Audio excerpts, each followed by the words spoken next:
You know, one of the most important things that I think is occurring across the nation and across the world is rebuilding community.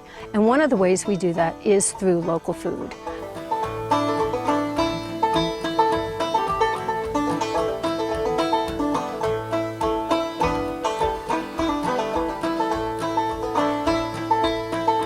It's amazing how removed we are from farming in just such a short period of time. Both of my grandparents grew up on farms, both of Amos's grandparents grew up on farms, and then it was kind of like that generation in between. It's like, okay, we're done. We do have a lot of new young farmers here. They do need a lot of assistance. They often need help with infrastructure, they often need help with training, and they often need help with really establishing markets for themselves. Casey and I, when we purchased this house, we moved up here with like 12 chickens. I think they were all egg layers, a couple of turkeys, a goat, and it was more of a hobby at that point. When we first bought the property, we definitely weren't thinking like business. We were just thinking we wanted to have a garden for our family and be able to feed ourselves as much as possible. We just kept getting more and more support from people, what we were doing, and it was really encouraging. So we took the leap kind of to do it full time, and it's been awesome. So it's not easy, but it's definitely worth it. My husband and I live here, Andy, Brian, and I. We live on about 19 acres, and we bought the farm in the spring of 2012, so we've been here about a year and a half. I guess in a way, for me, farming is very much a spiritual journey for me. It's just the right fit. It kind of takes my passion and my philosophy and my perspective, and it allows me to really manifest it. It's an avenue to manifest my strengths, I guess, in the world. Luke, come here. My name's Dwayne Grafton. I'm with Bridle Creek Farms here in Deep Gap, North Carolina. And our farm, we're a organic vegetable farm, and we've got a little hodgepodge of different farm animals around here. I started farming by just gardening, and then when we moved up here, I moved up here in August of 2009. Our goal was to make this farm pay for itself, and we're having pretty good luck at that. At this point, our farm income comes from row crops, so vegetables, and we also grow seed crops. So a lot of what we've learned about farming has come from reading and then trying. We've got a large amount of funding that's coming from Heifer International.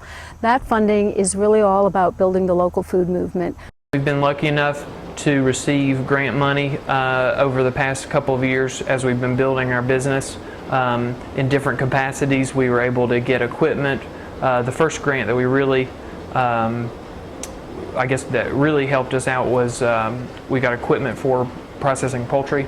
I get help from the Sustainable Development Program at ASU. My high tunnel came from the NRDS, which is it's a conservation measure from the 2008 Farm Bill, and to help preserve and conserve farmland. Well, as a new and beginning farmer, land accessibility is a really big hurdle.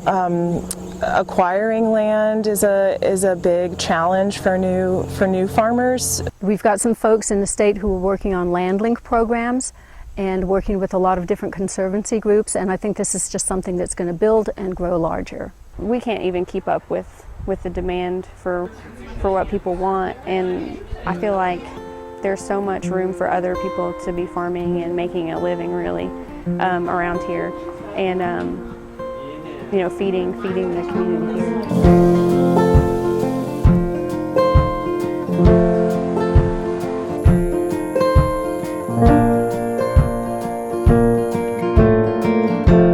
We have a long way to go to re-educate the consumer. We have really through our industrial food system and through the kinds of foods and the kinds of social norms that we have now, food equals convenience and quick.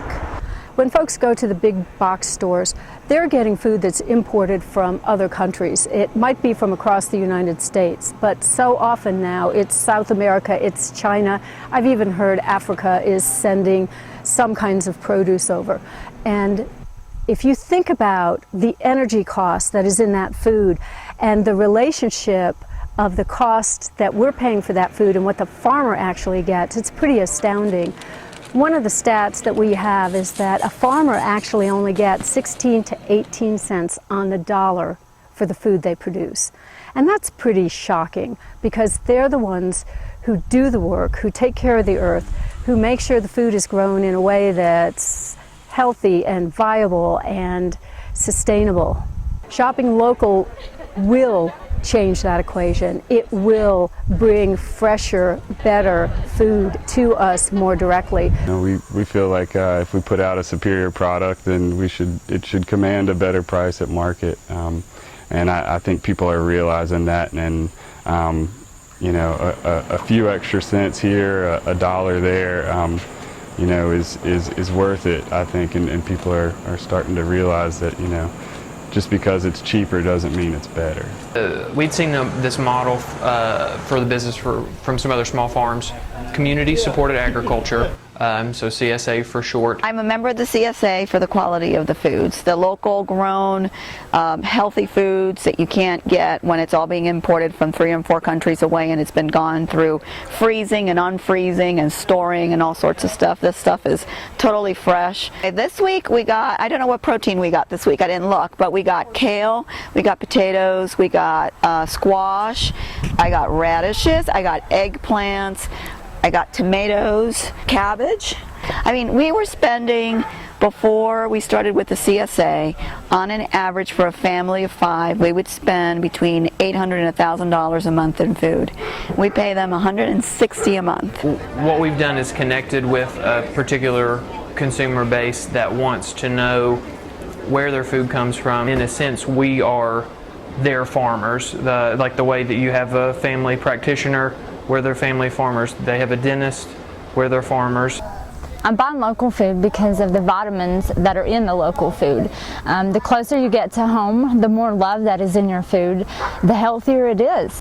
One of the first steps an individual or a family can do in terms of shopping local is to use their farmers market. If they're going to a grocery store, look for and ask for local foods. It's got to start somewhere. If people would realize that if we will start supporting more and more locals, there will be more of a demand.